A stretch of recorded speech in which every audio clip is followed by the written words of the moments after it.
I was just finishing that consecration prayer today that I did out in Rosary Abbey, and as I was driving home, Our Lady is saying to me, you didn't organise to get the world to pray a rosary on the 7th of October. And I said, well, I don't know how am I going to get the world to pray a rosary on the 7th of October unless somebody picks up my video and gives it some promotion.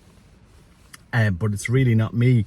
It's really a simple call from heaven to do a rosary to unify the church, that we may all be united. And if the Pope is praying the rosary that day, that we pray the rosary with the Pope at the same time. So if people are asking me what time and when, I mean, I know there are different rosary events happening around the world on that day. There's stuff in Knock, and that's fine. We just do that. But we could do, if the Pope is praying a rosary, that we pray it with the Pope at the same time for unity in the church. This is what Our Lady wants. She doesn't want us all divided. She wants us all united, and especially around the Holy Father, Pope Francis. So that's what was coming to me in prayer. And I do think it's something that's very innocent to do something like that in the world. So anyway, I'm just going to leave it out there. If somebody else thinks that it's something that we should organize, then we should do it. But it's just to unite the world in prayer. And it was coming to me actually in Ashimas, where Father Peyton was coming, where Father Peyton comes from.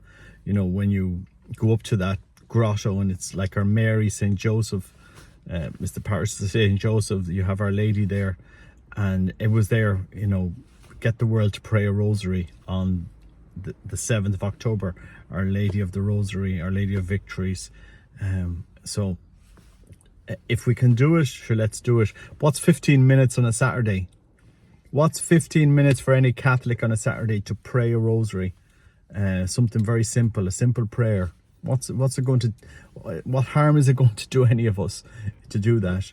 It's such a simple prayer. Something else very strange, when you're doing that consecration, every time I'm reading St. Louis de Montfort, it really is a very powerful devotion. It's a powerful book to be reading. I do encourage Catholics to read it. It will challenge you, and I find it a very, very beautiful book to do. And I can understand why Satan wouldn't want people reading that book for some reason. It does transform your spiritual life. So I'm encouraging people to do the consecration to Jesus through Mary.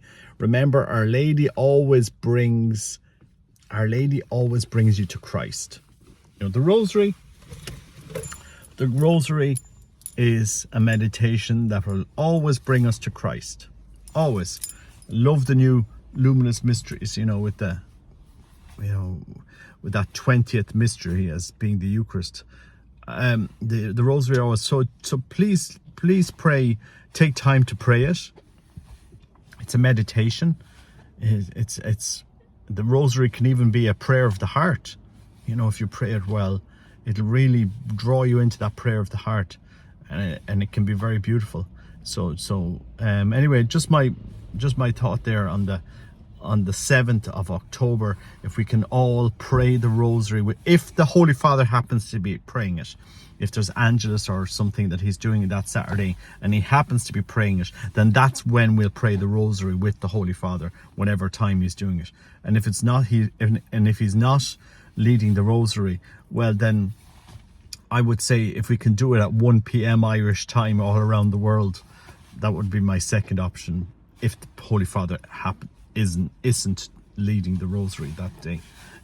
But so please pray for the church, and pray for the Holy Father. Pray for Catholic unity, the unity prayer, that we may be united always.